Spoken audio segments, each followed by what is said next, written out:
पाकिस्तान में बलूचिस्तान के ज़िले बलवान में मुसाफिर ट्रेन जाफर एक्सप्रेस को अस्करियत पसंदों के जरिए हाईजैक किए जाने के बाद सिक्योरिटी फोर्सेस की जानिब से बड़े पैमाने पर ऑपरेशन शुरू किया गया, जिसमें कम से कम 27 जंगजुओं को हलाक और 155 मुसाफिरों को बचा लिया गया। मुकामी ज़राए के हवाले से रिपोर्ट में बताया गया है कि 9 बोगियों वाली ये ट्रेन 400 से ज़्यादा मुसाफिरों को लेकर कोयटा से खैबर पख्तूनख्वा में पेशावर जा रही थी, जब रास्ते में इस पर हमला किया गया। सिक्योरिटी ज़राए ने बताया है कि सिक्योरिटी फोर्सेस बाकी मख्फी अफराद की बाजियाबी के लिए ऑपरेशन में मसरूफ़ है। उन्होंने कहा कि अस्करियत पसंद, जिनमें से बाज़ ने खुदकुश जैकेटें पहन रखी थी, मुसाफिरों को इंसानी ढाल के तौर पर इस्तेमाल कर रहे थे। बताया गया है कि यरगमालियों की वजह से सिक्योरिटी फोर्सेस इंतहाई एहतियात के साथ आगे बढ़ रही है। इत्तलात के मुताबिक बाजियाब कराए गए मुसाफिरों ने हाईजैक होने वाली ट्रेन से अपनी बाहिफाजत रिहाई पर सिक्योरिटी फोर्सेस का शुक्रिया अदा किया और फौज और FC एहलकारों की सिक्योरिटी काविशों को सराहा। सिक्योरिटी ज़राए का कहना है कि सलामती दस्तों की कार्रवाई के बाद दहशतगर्द छोटे ग्रुपों में बढ़ गए। उन्होंने बताया है कि 17 जख्मी मुसाफिरों को फौरी इलाज के लिए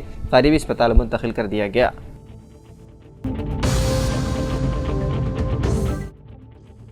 तेलंगाना के मंचिरियाल ज़िले के लक्षट्टीपेट में पेश आए एक अफसोसनाक वाक़े में कोल्ड ड्रिंक का ढक्कन हलक में फंस जाने से एक शेरख्वार की हो गई मौत। तफसीलात के मुताबिक लक्षट्टीपेट बल्दिया के 9वें वार्ड से ताल्लुक़ रखने वाले सुरेंद्र अपनी अहलिया, बेटी और 9 माह के कमसिन बेटे और रुद्रायन के साथ मोमोगुड़ा में अपने रिश्तेदार के घर एक तकरीब में शरीक हुए थे। इसी दौरान रुद्रायन कोल्ड ड्रिंक की बोतल का ढक्कन अपने मुंह में डालकर खेलने लगा। खेलते हुए वो ढक्कन अचानक उसके हलक में फंस गया, जिससे उसकी सांस रुक गई। बच्चे की हालत देखकर वालिदैन ने फ़ौरन उसके मुंह से ढक्कन निकालने की कोशिश की और उसे फौरी तौर पर मुकामी खानगी अस्पताल ले गए। वहाँ से बच्चे को मंचिरियाल के सरकारी अस्पताल मुंतकिल किया गया, लेकिन डॉक्टरों ने बाद मुआयना बच्चे को मुर्दा करार दिया।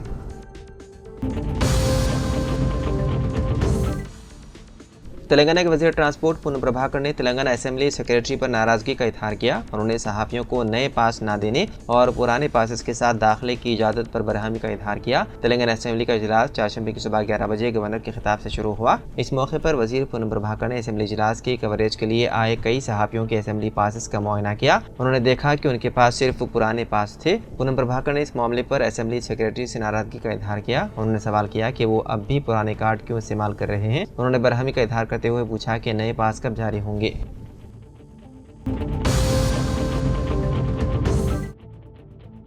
तेलंगाना के अपोजिशन लीडर KCR असेंबली इजलास में शरीक हुए। आज सुबह बजट इजलास में शिरकत के लिए वो हैदराबाद के नंदी हिल्स में वाक़ई अपने मकान से असेंबली के लिए रवाना हुए। पार्टी के MLAs और MLCs ने उनका इस्तकबाल किया और बाद उन्होंने अरकान असेंबली के साथ एक इजलास मुनक़्क़िद किया। KCR, जो कुछ अरसे से असेंबली इजलास में शिरकत नहीं कर रहे थे, इस मरतबा इजलास के आगाज़ से 1 घंटा कबल यानी कि सुबह 10 बजे ही असेंबली पहुँच गए।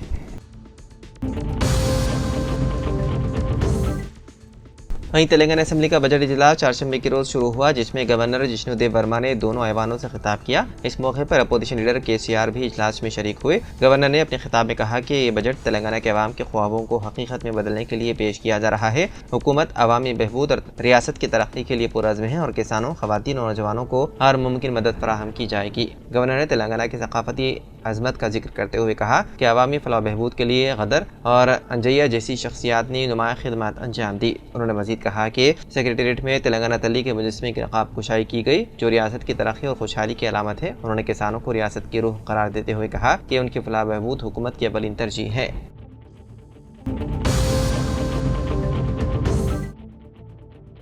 उस्मानिया यूनिवर्सिटी के तलबा को मुबैना तौर पर गोदावरी हॉस्टल में खाने में ब्लेड मिला। इस वाक़े के बाद कई तलबा ने इंतजामिया के खिलाफ बरहमी का इजहार किया। मुजाहिरा कर रहे तलबा ने इल्ज़ाम लगाया है कि इससे कबल खाने में पाए जाने वाले कीड़े और ब्लेड समेत दीगर मसाइल को नज़रअंदाज किया गया। हॉस्टल इंतजामिया की जानिब से मुनासिब जवाब न मिलने की वजह से तलबा ने इल्ज़ाम लगाया कि उन्हें सड़कों पर आने पर मजबूर किया गया। उन्होंने वाइस चांसलर और चीफ वार्डन समेत यूनिवर्सिटी हुकाम से जवाबदही का मुतालबा किया।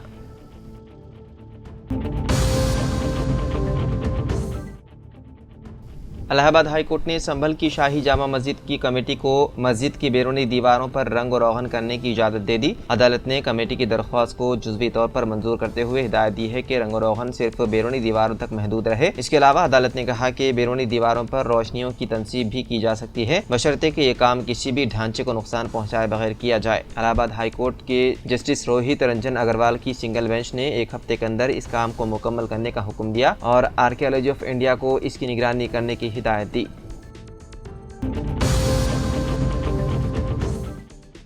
तेलंगाना हुकूमत ने बेरोजगार नौजवानों के लिए 6,000 करोड़ से राजीव युवा विकास स्कीम शुरू करने का ऐलान किया। नौजवान लड़के और लड़कियों को अपने पैरों पर खड़ा करने के मकसद के तहत कांग्रेस हुकूमत बेरोजगार नौजवानों के लिए एक नई स्कीम शुरू कर रही है। इस स्कीम के तहत SC, ST, BC और अक़लियती मालियती कॉर्पोरेशन के जरिए 6,000 करोड़ रुपए की रकम खर्च की जाएगी, जिसके तहत मज़कूरा तमाम तबक़ात के तकरीबन 5 लाख नौजवानों को फी कस 3 लाख रुपए की रकम फराहम की जाएगी, ताकि नौजवान खुद रोजगार स्कीम शुरू कर सकें।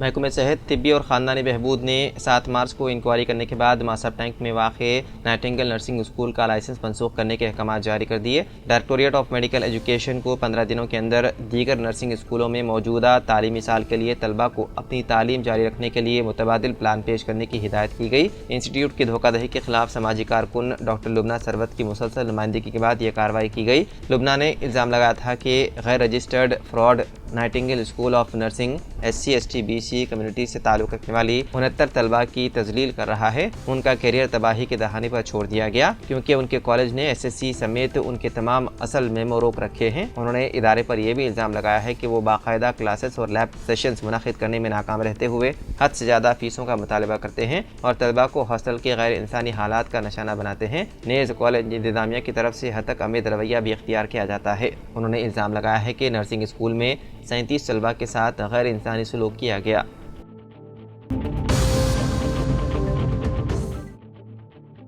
नायब वज़ीर आला मल्लू भट्टी विक्रमार्का ने हुकूमत के मुशीर बराए अक़लियती उमूर मोहम्मद अली शब्बीर के हमरा वज़ीर आला की दावत इफ्तार और रियासत की 115 मसाजिद में हुकूमत के दावत इफ्तार के इंतजामात का जायजा लिया। टिमरीक से सदर फ़हीम कुरैशी, स्पेशल सेक्रेटरी अक़लियती बहबूद तफसीर इकबाल IPS और डायरेक्टर अक़लियती बहबूद यास्मीन बादशाह IAS इजलास में शरीक थे। इजलास में फैसला किया गया है कि लाल बहादुर स्टेडियम में वज़ीर आला की दावत इफ्तार का 21 या 22 मार्च को इनेकाद अमल में आएगा। आला इख्तियारी कमेटी ने अइम्मा मुअज़्ज़िनीन की 3 माह की एजाज़िया के बकायाजात के लिए 21 करोड़ रुपए जारी करने का फैसला किया। रियासत में हैदराबाद और दीगर 11 अदला की 815 मसाजिद में हुकूमत की जानिब से दावत इफ्तार का फैसला किया गया है, जिसके तहत हर मस्जिद को 1 लाख रुपए जारी करने से इत्तेफाक किया गया है। बताया गया है कि वज़ीर आला की दावत इफ्तार के इंतजामात के सिलसिले में ओहदेदारों को हिदायत जारी की गई है। हर साल की तरह 8 से 10 हज़ार अफराद शिरकत करेंगे।